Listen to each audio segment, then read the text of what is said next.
The first message from the stars arrived at 3:17 in the morning, and it was not meant for humanity. It was meant for her. Deep beneath the frozen Arctic Ocean, an ancient machine woke up after sleeping for millions of years. Satellites failed, military systems shut down, entire cities lost power for 13 seconds. Then every screen on Earth showed the same image: a girl standing alone in the snow, Mira Vale, a woman who had officially died 10 years earlier, and somewhere beyond the edge of the solar system, something enormous began moving toward Earth. The Arctic Circle was silent except for the sound of cracking ice. Dr. Elias Wren walked carefully across the frozen research platform while heavy winds screamed around him. The storm had arrived earlier than expected. His radio buzzed. "Dr. Wren, we lost signal again." "I know," Elias answered. "Restart the relay." "We already did. Something is interfering with every frequency." Elias looked toward the horizon, darkness, infinite white snow, and beneath his boots, something was humming. Not mechanical, almost alive. For 6 months, the International Research Station Polaris 9 had been studying strange energy pulses beneath the Arctic ice. At first, governments believed it was a natural phenomenon. Then the ice began melting in perfect circles. Then came the voices, whispers hidden inside radio waves, unknown languages mixed with human memories. People heard dead relatives speaking. To them through static. Some researchers quit, others went insane. But Elias stayed because of one reason. Mira. 10 years ago, she vanished during a classified deep space mission called Orpheus. Official records said her ship exploded near Saturn. No bodies were recovered, no distress call was found, only silence. But 3 nights earlier, Elias heard her voice inside the Arctic transmission. "Elias, don't let them wake it." Those exact words, the same voice, the same calm sadness he remembered, and now he could not walk away. The ground trembled beneath him, a low vibration spread through the ice. Suddenly, floodlights around the station exploded one by one. Pop, pop, pop. Darkness swallowed the platform. Then the ice beneath Elias cracked open. Not randomly, perfectly, like a giant circle being drawn from below. Researchers ran from the buildings in panic. "What the hell is happening?" "Move back." The circle widened. Blue light emerged from the depths beneath the frozen ocean. Elias stared in disbelief. Something was rising. Slowly, ancient black metal pierced through the ice. Massive curved structures emerged silently like the skeleton of a sleeping god. Not a ship, a doorway, covered in glowing symbols no human language could understand. Then the symbols changed, rearranging themselves, forming words. "Welcome back." Mira, thousands of miles away, in a hidden underground military facility beneath Geneva, alarms erupted across command screens. General Naomi Kessler stood frozen as analysts shouted around her. "All satellites are offline. We're receiving unknown signals from orbit. Global communication systems are collapsing." Naomi ignored them. She stared at the main screen, at the image of Mira Vale, older now, alive, standing inside a place that looked impossible. "General," Kessler whispered one sentence. That's not possible, because she had watched Mira die, or at least, she thought she had. 10 years ago, Orpheus was humanity's most secret mission, a deep space exploration vessel designed to investigate a mysterious object discovered near Saturn. The object emitted impossible energy patterns, not natural, artificial. When Mira's crew approached it, every transmission stopped, except one final message, Mira crying, screaming one sentence repeatedly. "Don't let them find Earth." Then silence. The mission was erased from public history. But now the nightmare had returned. Naomi turned toward her officers. "Prepare containment protocol." One analyst looked terrified. "Ma'am, containment for what?" Before Naomi could answer, every monitor in the room changed. The same alien symbols appeared. Then one translation emerged. "She remembers." Elias entered the structure alone. Against orders. against logic. The giant doorway beneath the Arctic ice had opened into a descending tunnel illuminated by soft, blue light. The walls moved like living metal, breathing, watching. Every step deeper felt wrong, not dangerous. Familiar. That frightened him more. At the bottom of the tunnel stood a chamber larger than a cathedral. In the center floated a transparent sphere filled with stars, real stars, entire galaxies spinning slowly inside it. Elias approached carefully. Then he saw her, a woman standing beside the sphere. Long dark hair, black suit covered in silver patterns, eyes glowing faint blue. Mira, alive. Elias stopped breathing. No. She turned slowly toward him. For a moment, neither spoke. 10 years of grief collapsed into silence. Tears formed in Elias's eyes. Mira. She looked at him with unbearable sadness. You shouldn't have come here. Elias stepped closer. How? Are you alive? Mira smiled weakly. That depends on what you call alive. Before he could respond, the chamber trembled. The stars inside the sphere began moving rapidly. Mira looked frightened. They found me. Who found you? She looked directly into his eyes. The architects. Above Earth's atmosphere, something massive emerged from deep space. Not a fleet, one ship. A structure so enormous it eclipsed entire clouds beneath it. Cities across Earth watched the sky darken. People screamed. Governments prepared weapons. Religions declared the end of humanity. But the alien ship did not attack. It simply waited, watching, like a god observing insects. Inside the Arctic chamber, Mira touched the floating sphere. Images flooded around Elias. Visions, stars burning, worlds collapsing, alien civilizations turning to ash. And at the center of everything, the giant ship. The architects were the first civilization, Mira whispered. Older than galaxies. They created systems to preserve intelligent life across the universe. Elias struggled to understand. Then why are they here? Because they believe humanity is dangerous. The chamber darkened. Mira's expression broke. When humans discovered the object near Saturn, we accidentally activated something ancient. The architects saw our species for the first time. And they saw war. More visions appeared. Human history, bombs, mass extinctions, violence, endless destruction. They judged humanity unworthy of survival. Elias felt cold. So why are we still alive? Mira looked away. Because I begged them not to erase Earth. Silence. Elias stared at her. You spoke to them. I became part of their system. What does that mean? Tears formed in her glowing eyes. It means I never came home. 10 years earlier, near Saturn, the Orpheus drifted silently toward the mysterious object floating between the rings. Mira remembered every second. The object looked like a black mirror stretching endlessly through space. No engines, no heat signature, impossible geometry. Her crew wanted to retreat, but curiosity won. Then the mirror opened. Light consumed the ship. Everyone else died instantly, except Mira. She woke inside an endless white space where gravity did not exist, and she heard voices, not spoken aloud, felt. Ancient minds examining her thoughts, her fears, her memories, the architects. They were not biological creatures anymore.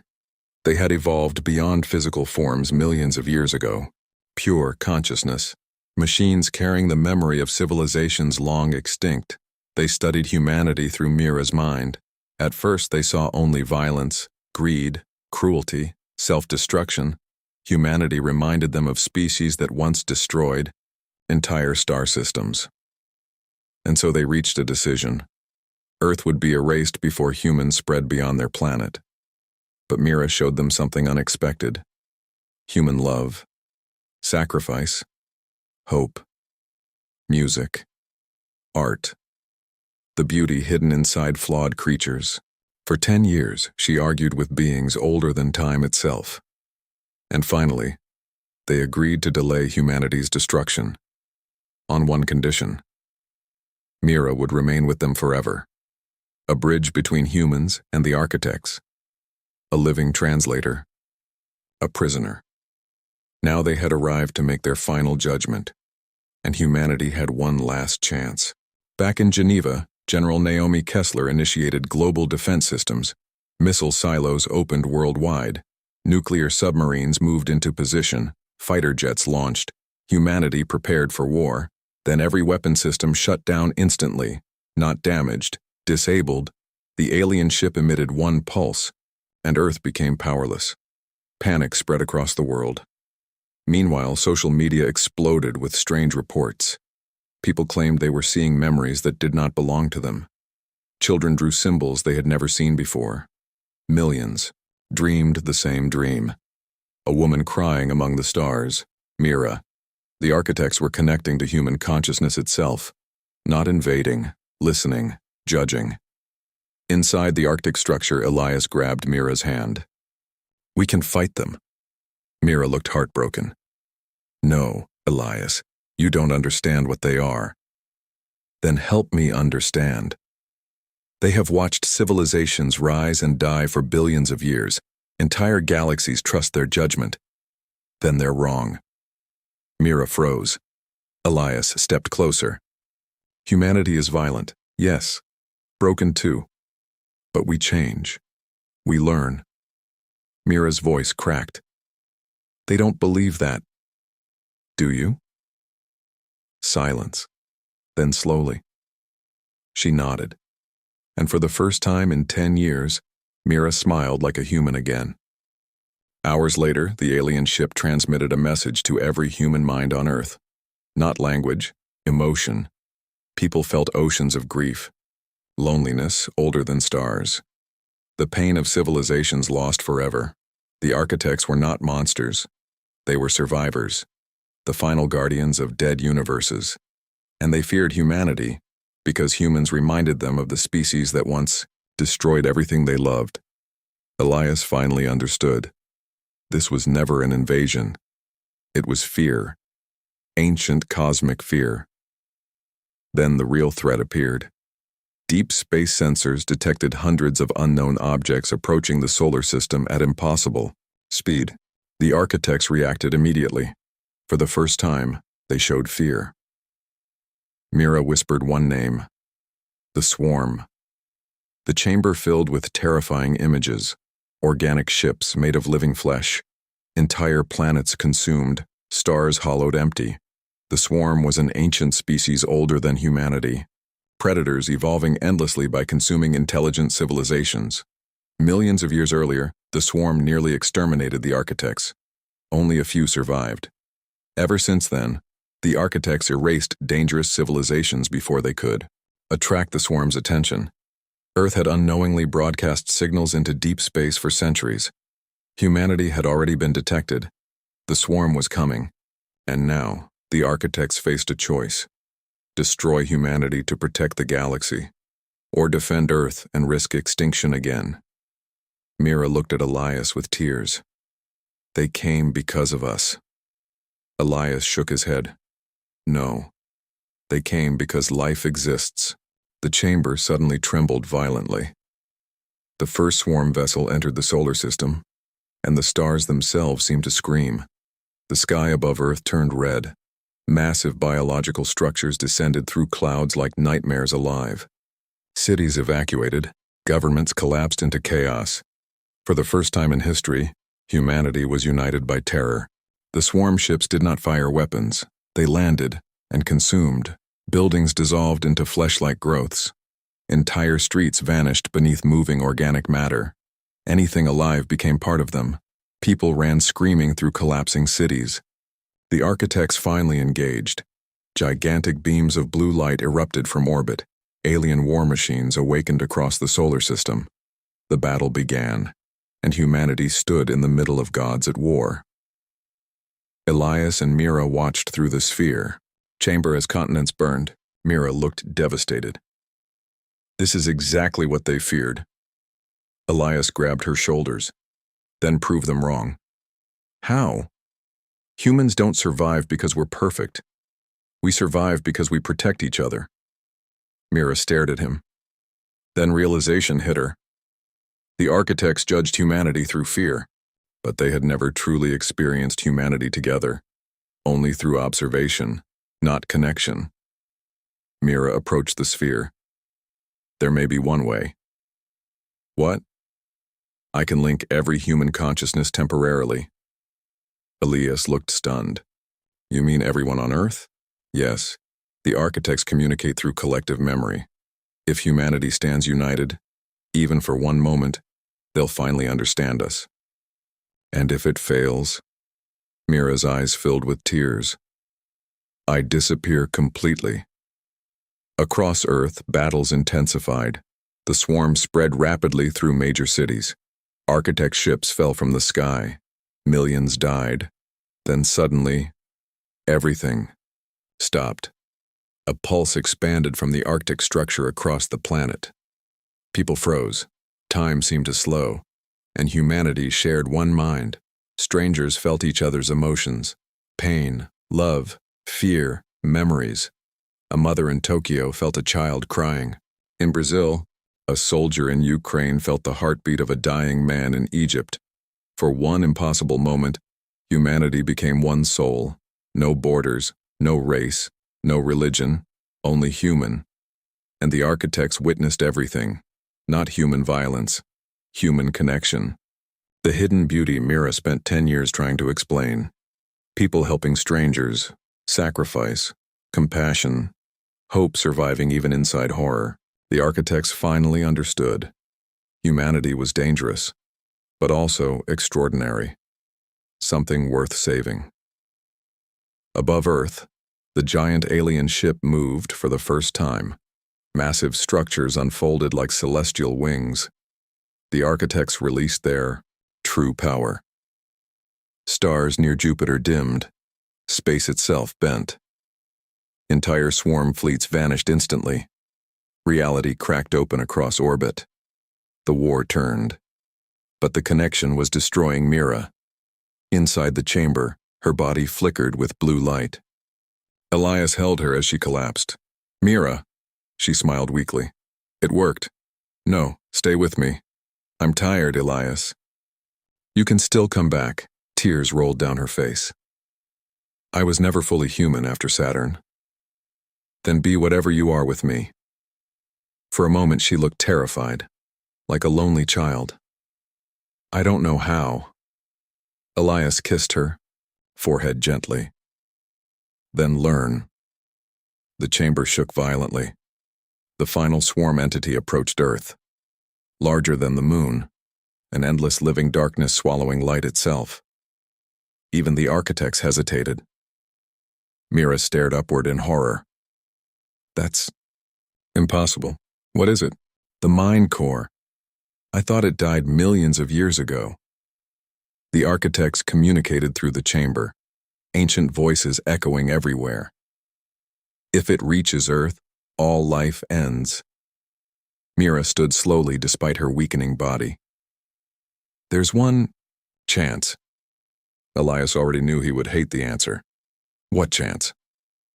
I can merge with the architect network completely. No.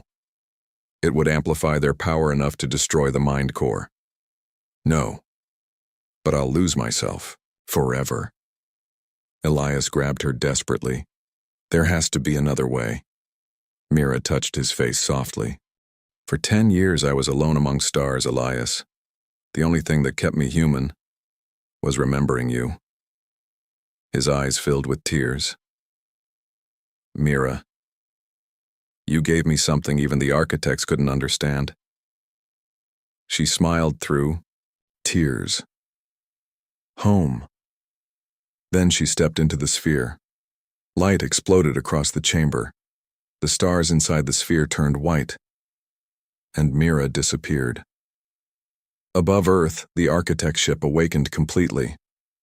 The structure unfolded into something beyond human imagination, a cosmic machine stretching across orbit like a living galaxy. Every ocean on Earth rose from gravitational shockwaves. The mind core descended toward the planet. Darkness covered half the sky. Then a voice echoed across every human mind. Mira. I was afraid humans would destroy the universe someday. Pause. But now I understand something. Images flooded humanity, children laughing, people embracing during disaster. Tiny moments of kindness across history.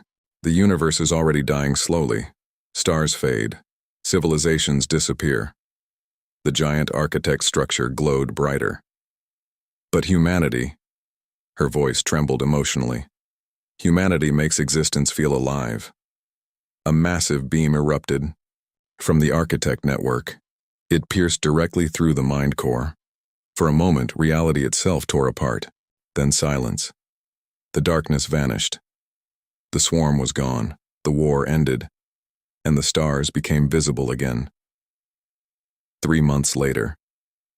Earth was different. Governments rebuilt together. Wars stopped temporarily. Humanity had touched each other's minds. Nobody could forget that feeling. The architect ship remained silently above Earth like a second moon, watching, protecting, waiting. Elias returned to the Arctic structure one final time. Most of the alien systems had gone dormant.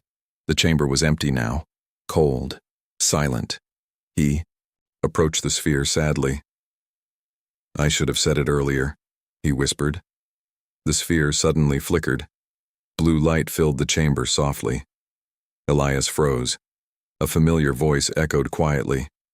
You just did. He turned around instantly. No one there, only glowing stars inside the sphere. Then he noticed something impossible. One star inside the sphere moved differently, not random, deliberate, like it was watching him. Mira. A tear rolled down Elias's face as he smiled. Outside, above Earth, the giant architect ship slowly rotated toward deep space. Sensors worldwide detected thousands of distant signals emerging from darkness beyond the galaxy. Unknown civilizations, unknown dangers, unknown futures. Humanity was no longer alone. And somewhere among infinite stars, a girl who once died near Saturn was still listening, waiting, protecting, learning how to become human again. But the real mystery began 1 year later. Astronomers discovered something impossible near the edge of the solar system. A signal, not alien, human. Origin point, Earth. Timestamp, 40,000 years in the future. The message contained only 7 words. Don't let her open the final gate. And attached to the transmission was a photograph. A woman standing beside a black doorway between stars. Older now, eyes glowing blue. Mira Vale, smiling, as if she already knew the end of the universe.